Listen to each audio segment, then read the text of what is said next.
historic event, the first ever virtual policy launch, and it's my pleasure to introduce to you the visionary leader of the new force movement. Let's welcome Nana Kwame Bediako. Thank you. Thank you.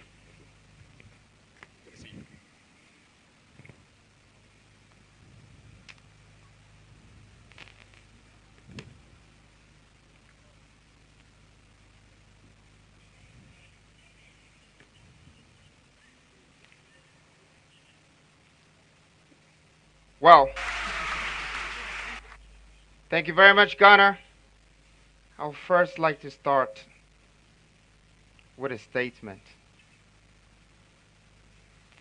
In every generation, there comes a moment when a collective vision, driven by courage and determination, has the power to shape the future for millions. Today, we stand at such a moment.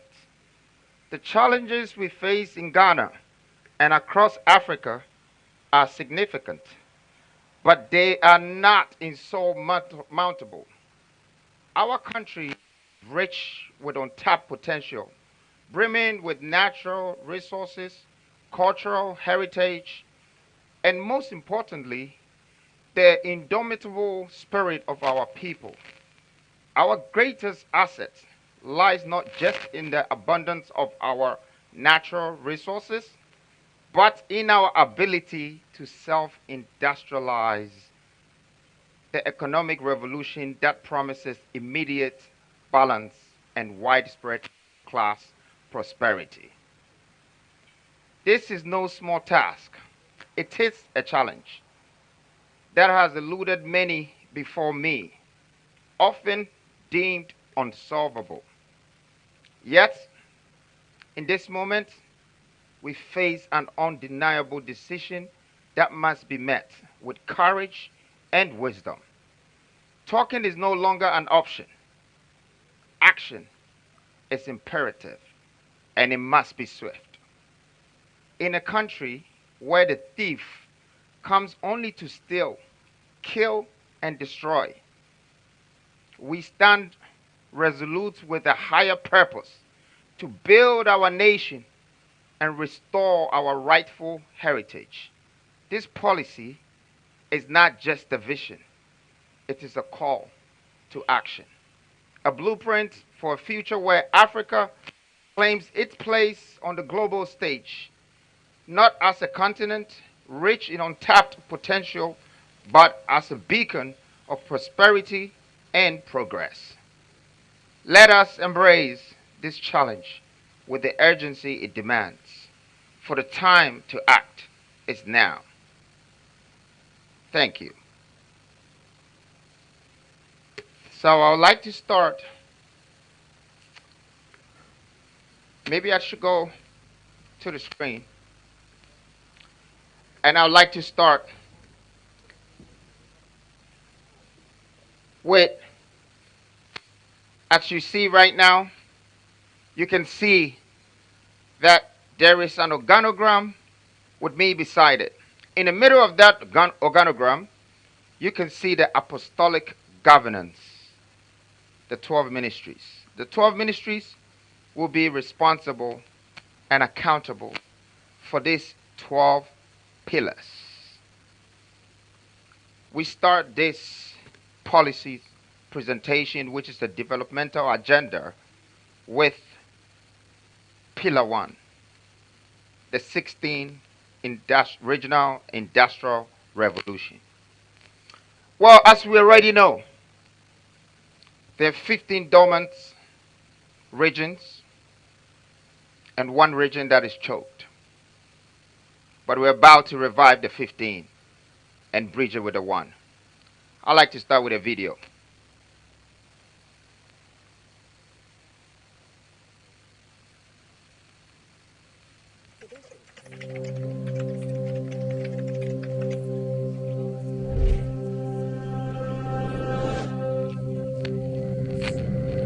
So So we can play the first video, which is the 16th Industrial Revolution.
Let me know.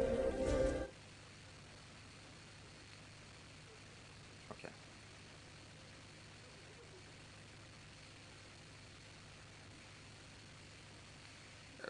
Just let me know when. All right. So that was the first video of the Industrial Revolution.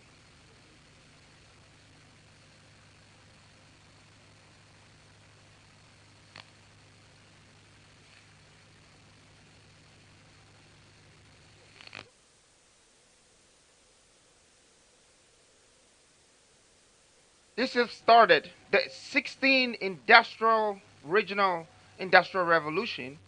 It's supposed to bring back the 15 dormant regions that we have left for so long and we haven't done anything.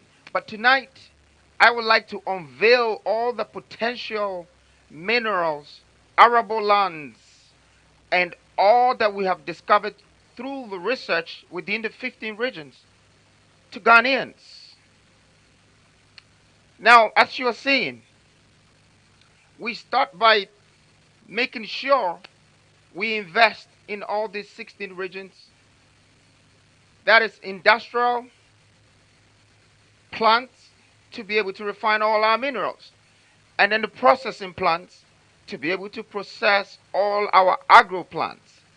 So I would be able to take my time and take you through.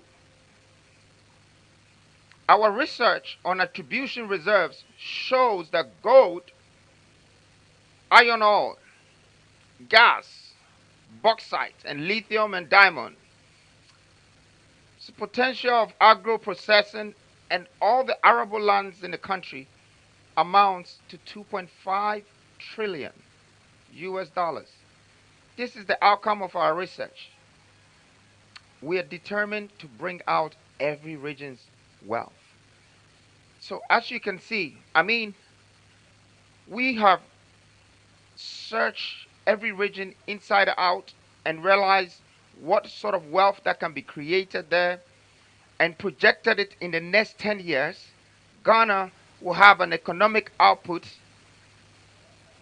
at 4.7 trillion with the 13 million hectares of arable lands and all these minerals.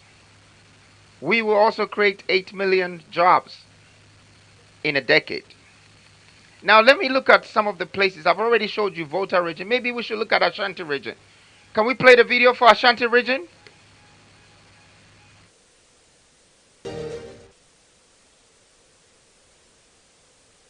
Maybe we could see another region. So as you already seen, Ashanti is 240 billion worth of gold, minerals, lithium, and arable spaces for us to create the biggest potential of farming.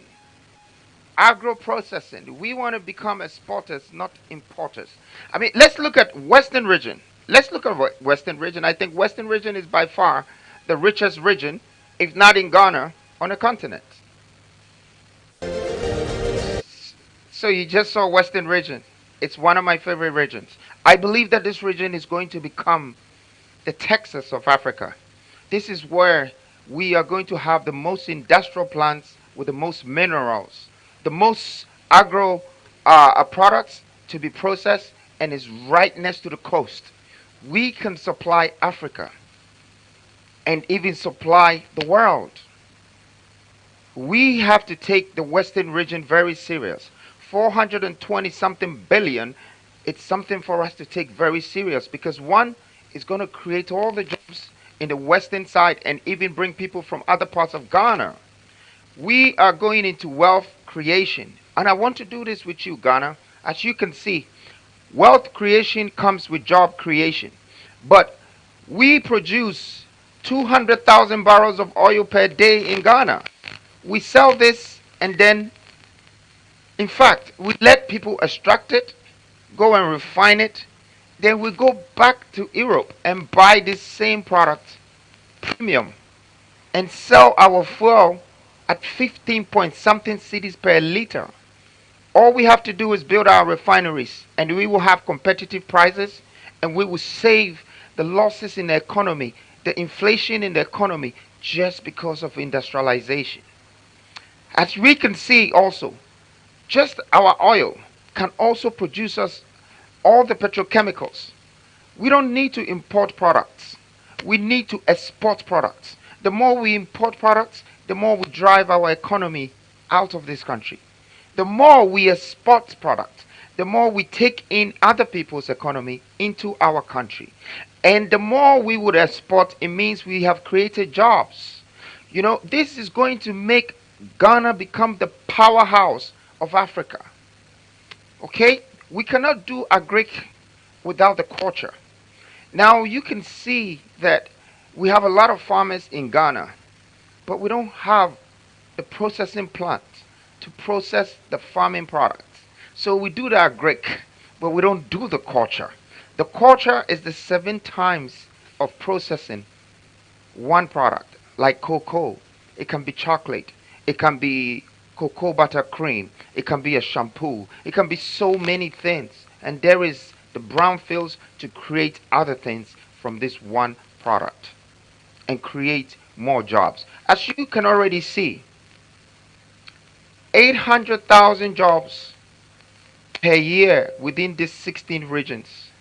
That makes it at least 50,000 people getting a job in a region. I mean, I'm being conservative with the 8 million jobs in 10 years. But, to be honest with you, a machine, a plant, is the only thing that can give you jobs in 3 different shifts. 8 hours times 3 a day. That is what I call 24-hour economy. You need industrialization. Who sells Gary for 24 hours in Makola? The women in Kejetia and Kantamanto cannot work for 24 hours. It would take a factory. It would take a plant, a production line to give 3 shifts a day. No industrialization, no 24-hour economy. I have brought you your economic freedom.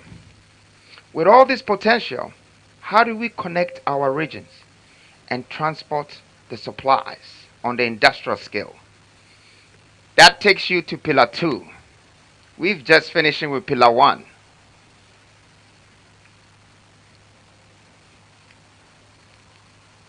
I can hear you.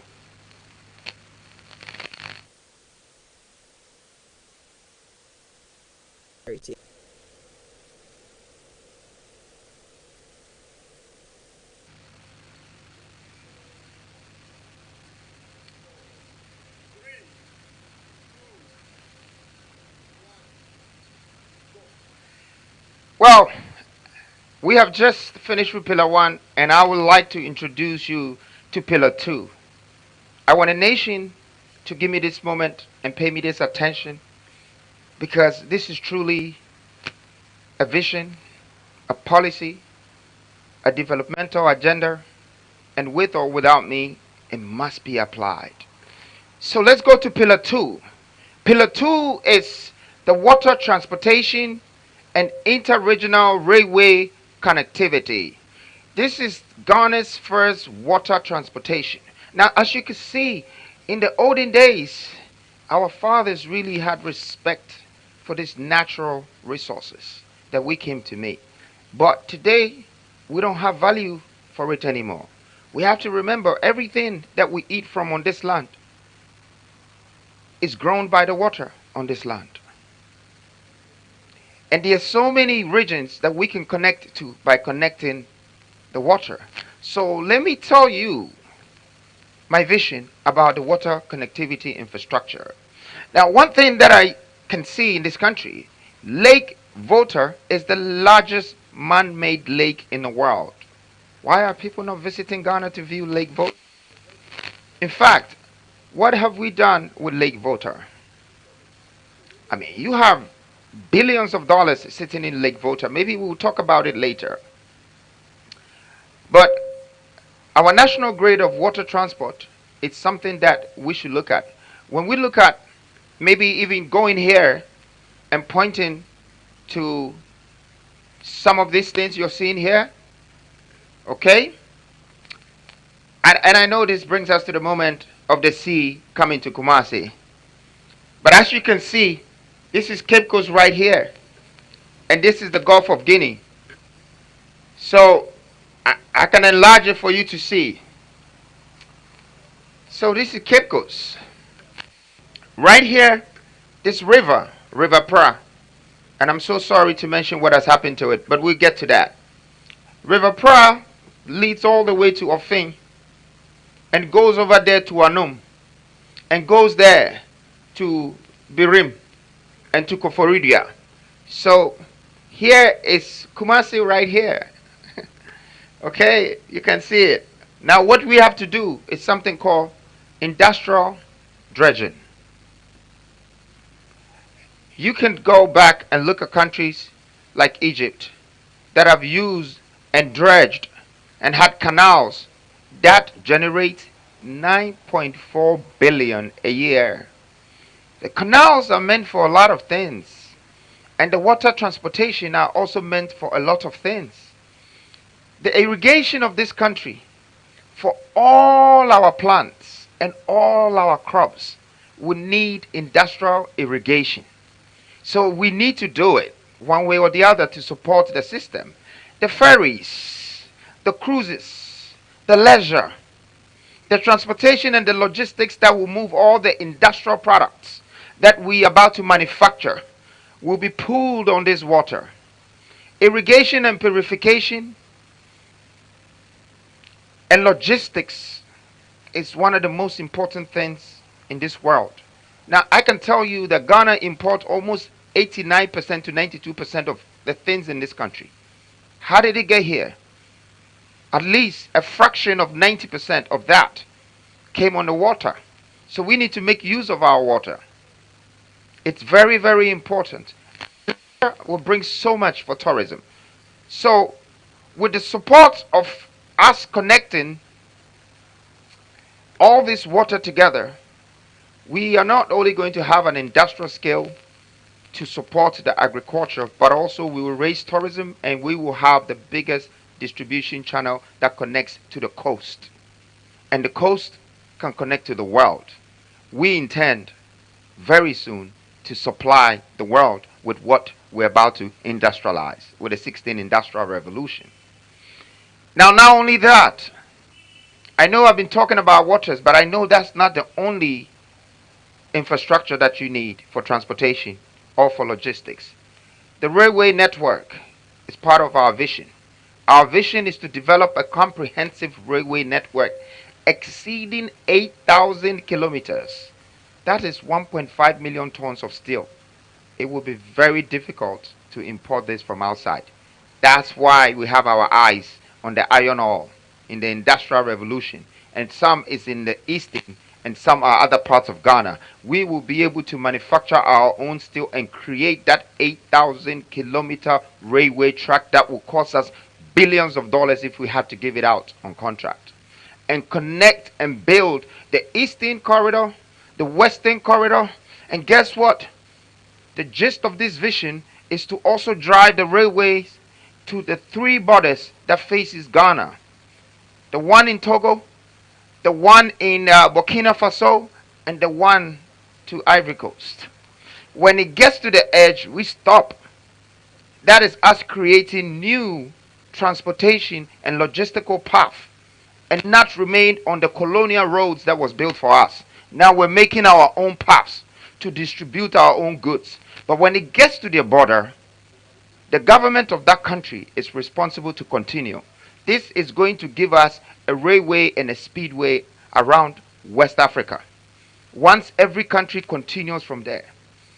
Well, I'd like to tell you something. It's likely when we get to the border, Ghanaians will be contracted to continue the railways. Because guess what? We will have the steel, we will have the skills. Just like what the English did to Europe.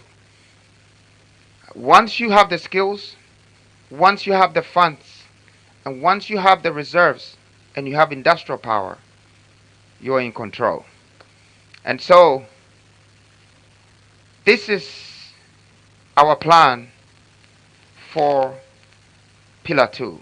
And as you can see, the water connectivity is important and the railway connectivity is coming to that.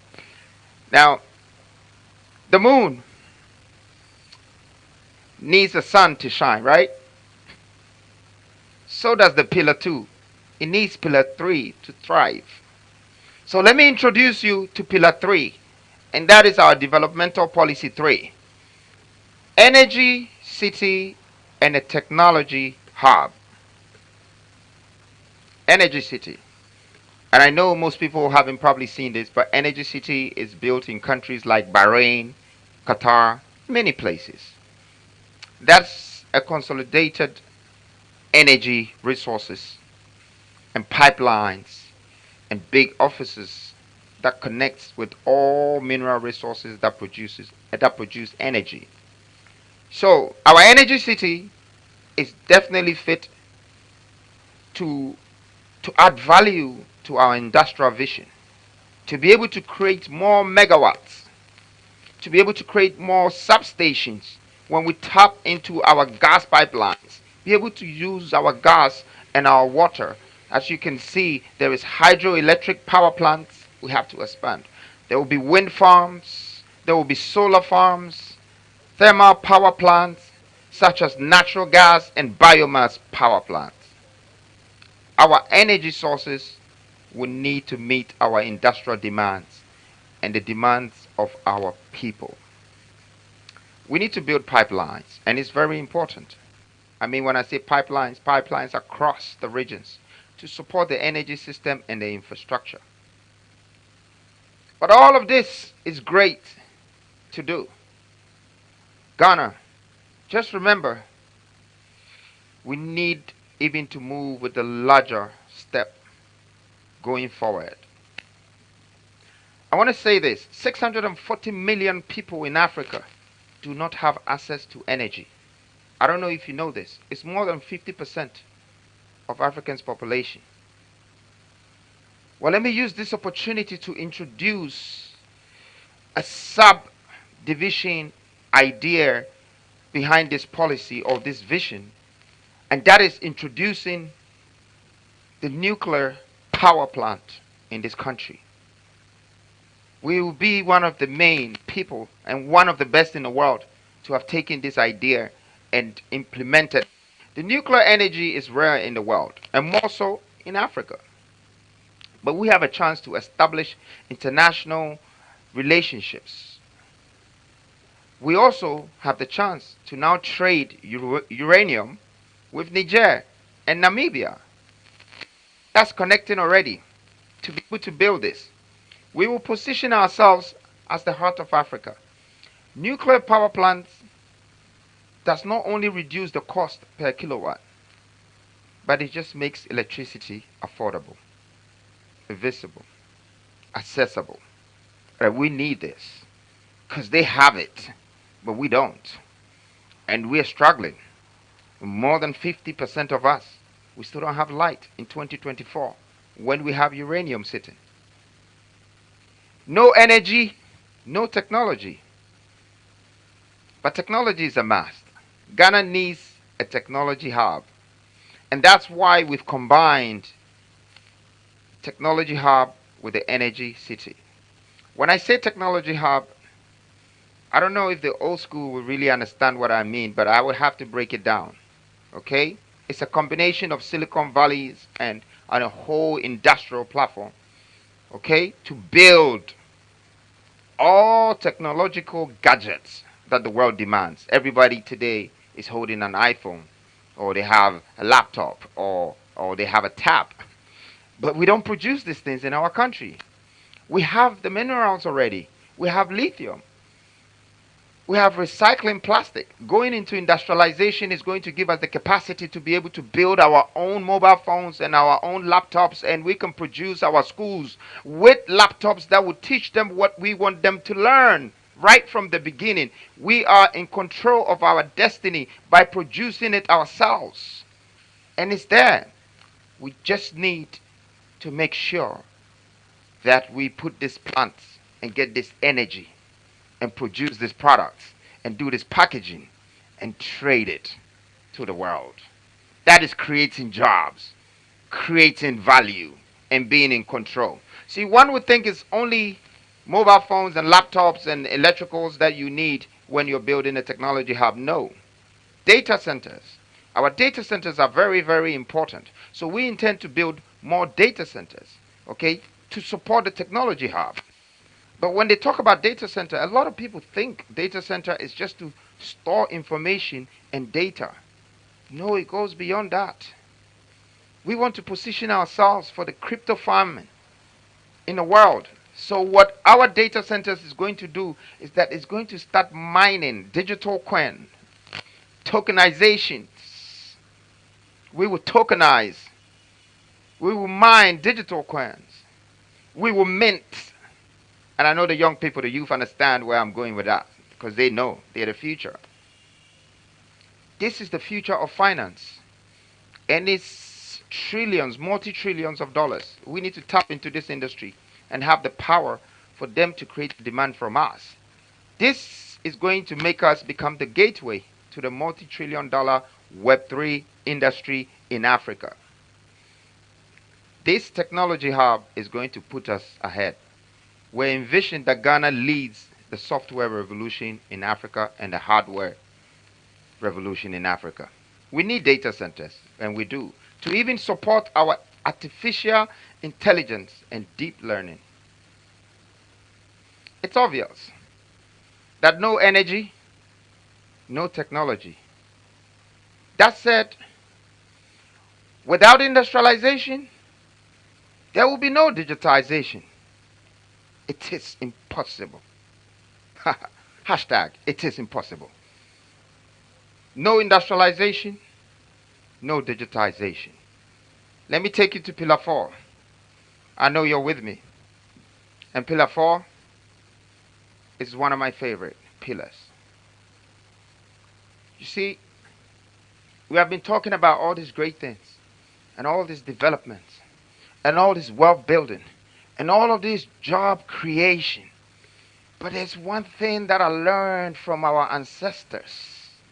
You know, when I was learning from how the older people governed this world, the likes of the Egyptians and the King Solomons and the Mansa Musas and all the Americas and Europeans, they took one thing seriously. The Africans are not taking it serious. And that is reserves, reserves, reserves. Even an ant stores food. You need to store things. You need to have reserves. We are a nation of 33 million people. What have we prepared for our future? Where is our oil reserves? Where is our gold reserves? I mean, up until recently, we had only 7 tons in our central bank. And this information is public information. Up until recently. I don't know if it's really gotten to 14 now, because the last time they needed more tons just to borrow money. But that's all.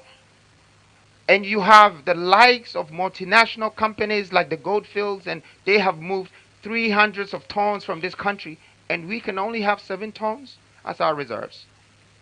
Why is Qatar keeping 500 tons as reserves? Why does England have 3,000 something just gold reserves?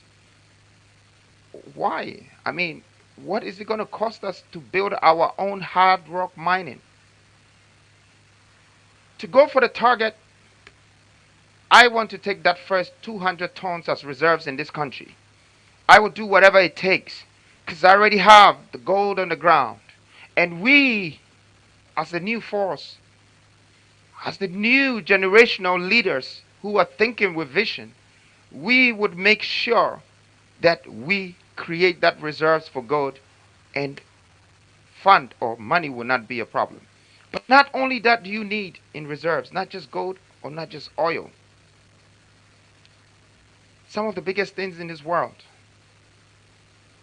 you'll be surprised, is the food we eat every day. It's the basic necessity. And if you can have that, you have the opportunity and the power to feed the world. So we intend to build the biggest seedling bank and have food security for 100 years. It's called agro reserves. That's what we need. We would nurture this. We would actually feed this. And we are going to have food for a good 100 years. Reserves. The farmers will buy from us. If Ivory Coast run out of cocoa, they will buy from us. If India needs food, they will buy from us. This will make us like Joseph, feeding the 7 years of famine, because we have kept the reserves. There are minerals that we can keep reserves. There is copper, there is iron, there is bauxite. All we have to do is keep extracting, keep creating the jobs with the people and letting them have the chance to be able to bring these things out of the ground and keep it as reserves. Whenever you refine any of this or you plant any of this, the value can be from times 5 to 10 or 15. It quadruples, it triples, it multiplies. Well, I've been talking about food, I've been talking about gold reserves, I've been talking about food reserves. All these reserves, it's for the state, it's for the nation. This is what I call a Japadier, the real Japadier. Because you need an equity of what belongs to you. As one, we have to have a share of whatever that is on our grounds.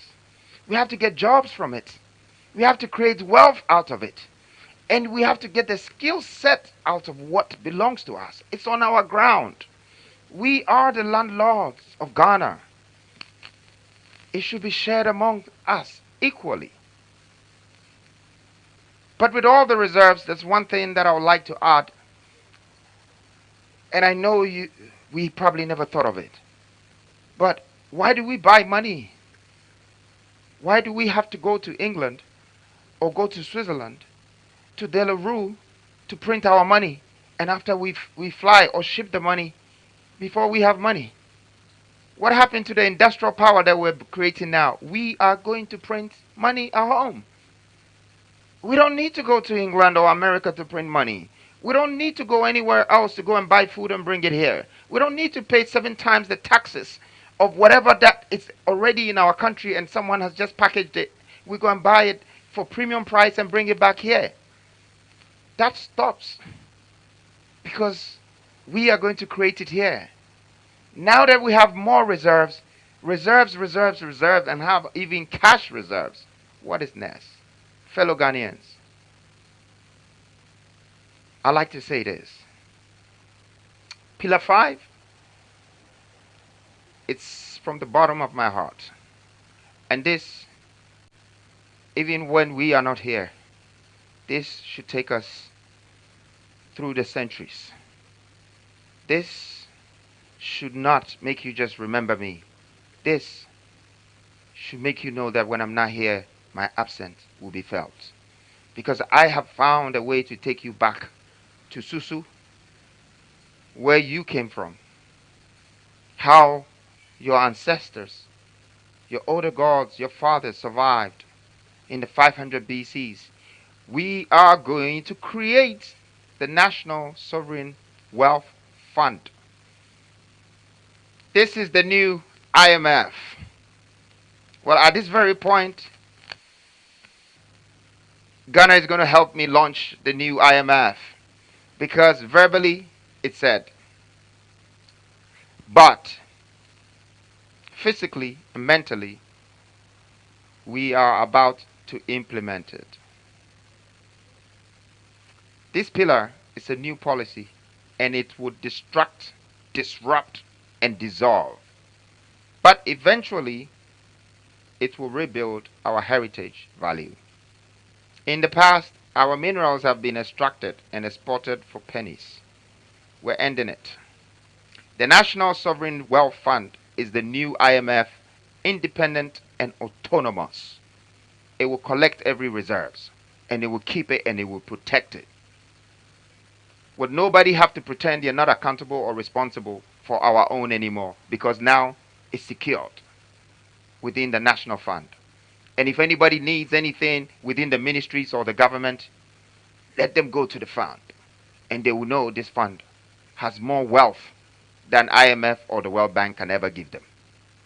And they will know it all came from these grounds. It's the reserves, your gold, your cocoa, your 100 years of seedling banks, your tax reserves. Feed the fund. 100 million barrels of oil, 100 years of seedling reserves. All of this is going to be in the Wealth Fund of Ghana. Now, let me tell you the interesting thing about the tax reserves. To increase our reserves, we decided that we're going to minimize the corruption in the tax sector. Because you can see in the box, maybe there is, let me see if I have a tax reserve box here, something to explain it better. But you can see that we have almost 45% of royalties, of taxes, of many things that we collect. And yet, we don't see that value. What we are saying now is that we simply are going to take 30% of all gold extracted, all minerals extracted as income tax, no royalties, nothing. 30% of everything extracted from the multinationals, and it goes directly into our reserves. And that's where we quadruple the value. We multiply the value. So our taxes, one, is not going to go missing again. But two, is going to be in the form of raw material. And three, our industrial platforms will quadruple that. We need the reserves. That determines how rich we are, how wealthy we are in a country. And for me, we have found something good for Ghana. I hope the African countries can take this blueprint as well and start making sure that they have their own reserve banks, just like all the first-class countries in this world. They have reserves. That being said, I'd like to take you to Pillar 6. I think this is my favorite. But I know I have a lot of favorites in these 12 pillars. These pillars are supposed to be the pillars that holds the structure of this country. We look at this country as a structure before we can protect the roof of this country, before we can protect the floors of this country, the grounds of this country, the foundation of this country. And that's why I believe that the Smith Revolution is going to revolutionize Ghana. Now let's go into this. The Smith Revolution is solving three major needs, but I also call it major problems of Ghanaians. And that's health, education, and accommodation. Currently, contributors of SNIT have to pay and wait up to 40 years till pension before they be qualified for their claims. Some will die halfway and it will not even be given to their children. Some will never even see this. But we have changed it. As from now, we would say that our policy would be turning the SNIT fund into, turning SNIT into a nation's insurance fund. This insurance fund is interesting, and I'd like to take you through it. Ghanaians will now be eligible to claim for their health, education, and accommodation. How so? Because in the next 5 years, you can claim your SNIT back. You can claim it in cash or you can invest it in insurance. If you invest it in insurance and then you have one of the major problems or the needs in Ghana, which is either I've lost my job and I don't have somewhere to stay, that your 5,000 or 10,000 savings in SNIT can become times 10 to get you home. An accommodation, somewhere to stay. You can put in the claim. You can put in the claim when you have a major health issue, like how you go to hospitals and the people die first because maybe they don't have the cash first. This policy is cure me first, bill me later. You can go to the insurance funds. We're not going to let people in the country be homeless and fall out on the street because they have no jobs. Your SNIT fund is supposed to be able to become the insurer that will get you that home. And this is what is going to happen. Once we do all of this, we're going to create a fund. This fund will guarantee payments for investors. So I'm a developer. I will be interested if I know that 100,000 Ghanaians will rent homes from me as long as there is a claim and guarantee payment. So it makes sense for me to put a feasibility study together for whatever investment partners and do that development because it turns around. It's also going to attract. It's going to attract investors in the hospital area. It's going to attract even educational facilities. It will bring all of that together. I know that this next revolution might be stepping on some conditions that already exist, but sometimes we need to change our clothes when they're too old or when it's dirty. We just need to move on. It's another day. And so let's change it and let's move on. Now, Pillar 7. I know I've been saying all of this, but it says if you want to educate a nation, you educate the women of that nation. And it will transcend, it will go down further. We believe that education in this country needs to be tweaked, changed, make it adaptable to our culture. And that's why Pillar 7 introduces to you industrification. It's industrialization with education coming together. We coined this word by merging industrialization and education. Why do we continue to use a curricula and a syllabus that are over a century old? And why is it talking about Europe and America? Why can't you study about your ground? Why don't you know about how to dig your gold? Why does it have to take somebody to come from outside to find where your gold is? Why do you have to give your cocoa to someone before he turns it to chocolate for you? What happened? What happened to you knowing about your sea, that you have oil in there and it can create petrol for you? We need to educate Ghanaian children about Ghanaian values, culture, minerals, the minerals and how it gets processed, and agriculture and the values that can come out of it, the power of supply and distribution. We need to de-westernize the curriculum. And that's exactly what we're doing. We need to build an industrial mindset, very important. Industrialize the curricula, tailor education to our industrial needs. And out of that, we're going to start building entrepreneurs. We're going to start building industrialists. We're going to start building business leaders. See, what I've realized about Ghana's education is you spend 21 years of educating yourself, and then after, you go look for a job, only to find out that there are no vacancies. When you can be a businessman before you even get your degree. Why do we keep going out there looking for jobs? Knowing the value of our nation, there is a need to protect it. And let us educate our children so whatever we leave for them, they can guide it and they can build a future for the ones who are coming. I'd like to take you to Pillar 8 right now. And pillar 8 is environmental and human rights protection. Well, environmental might not sound so serious. Human rights, we don't really care about it, but it's very important. Maybe we should start from the environmental protection. Do you know that protecting this environment means you're protecting your reserves? Look at the reserves, I've spoken about it. Look at the trillions. Look at the amount of jobs that it can create. Look at the economy. Look at all of these things. So it's our reserves. And guess what? We are now protecting our reserves. That is our hidden treasures.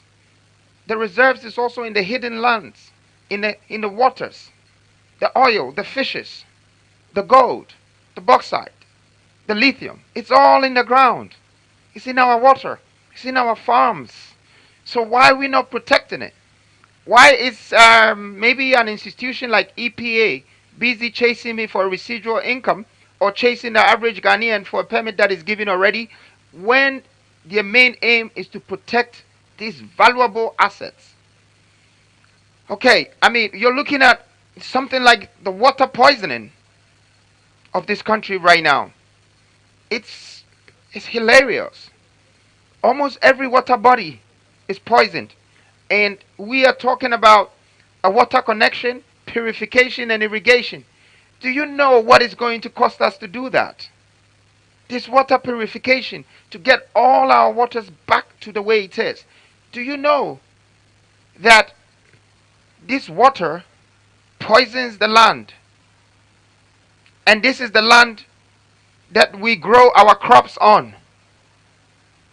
Why do we poison our lands where we grow the food on? Why do we poison the water that we live on, the reserves? Why do we continue to poison the waters that we have our fish from? Why are we poisoning everything? And if it's not us, why do we allow people to do it? Why are we destroying the forests that cleanses the air for us? This policy is for for us. It's supposed to be highly valued. Our national assets, our forestry reserves have billions and trillions of dollars sitting in it. But no one is protecting it. And no one is counting it. And no one has got stock of it. But yet we're running around. We're sitting on gold but looking for money. Yes. And when you look at all of these things that I've said, you see there is the Forestry Commission, there is the Land Commission, there's all these commissions that can collect commissions. But first, what I think we should do is to build something that would take the records of our lands properly and all national assets on a blockchain platform. This is where the technology hub comes in. So we're going to have a Web3 blockchain development centers that take stock of everything that we have in this country and control. And it goes in their national fund. Industrial purification to clean our water bodies, overhaul the EPA, and ensure that it delivers the duty effectively. Let's enforce environmental protection laws with no fear or no favor. Environmental protection alone is not enough. We need to protect the rights of our people. The human rights protection. I mean, I wanted to show the video of what I saw today with River Pra. I hope that they managed to show it. Yes. So we know that we're a problem now, and let's go to the human rights protection. Okay? For me, democracy is only an illusion unless the people's voice can be heard. But why have we disenfranchised millions of young people for so long? Why? Why have we stifled their voices? Let's allow the young people to vote. Let's allow them to have a voice. Let's remember that we've lived more than half of our future, or we have already outlived our future, and let's prepare the grounds for the young people. Let their voice be heard. Let them be a part. Use the appropriate institutions to educate young people about their voting rights. That's democracy. It's their voting rights, their human right. The voter registration must be open and accessible so long as a citizen turns 18. Let's not take this right from them. And then also, let's protect our journalists. By any means possible, this is freedom press. Let's ensure that there is press freedom in the country. Encourage the citizens' journalism also to deal with facts, but also protect them so they can speak and their voice can be heard. Let's make greater leaps towards aligning Ghana with Universal Declaration of Human Rights for the protection of all men, women, and children. This is to allow every single Ghanaian citizen to be valued, treated with dignity and respect. I call this equality. Give people fair trials by incentivizing pro bono lawyers for the underprivileged so their cases can be dealt with. We have had lawyers as precedents, but we live under a virtual dictatorship. The end is now. And thank you. This brings me to Pillar 8.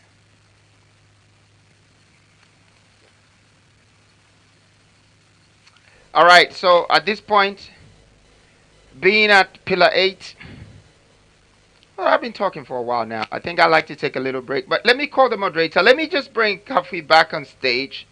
Kafui, I want to use this moment to thank you very much. It's a pleasure, Nana. I know we were supposed to have an interview once, and it got cancelled. I don't know for whatever reasons, but it's fine. Now we're together, right? Indeed, God works in mysterious ways. Yes, and I love it. Why are we doing black and white tonight? Well, it's what's the code? well, it's black and white.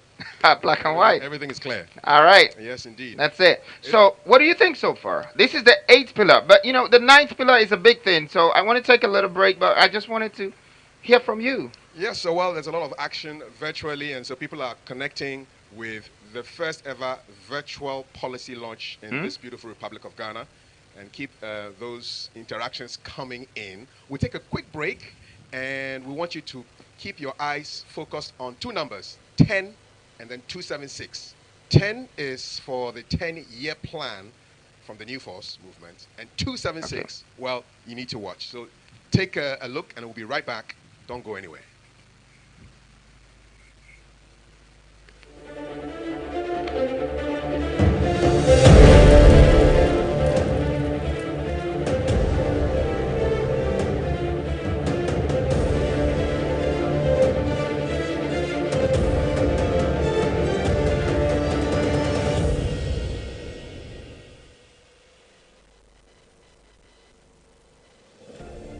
For too long, Ghanaians have been let down by empty promises and failed leadership, but now a new dawn is rising in our beloved country.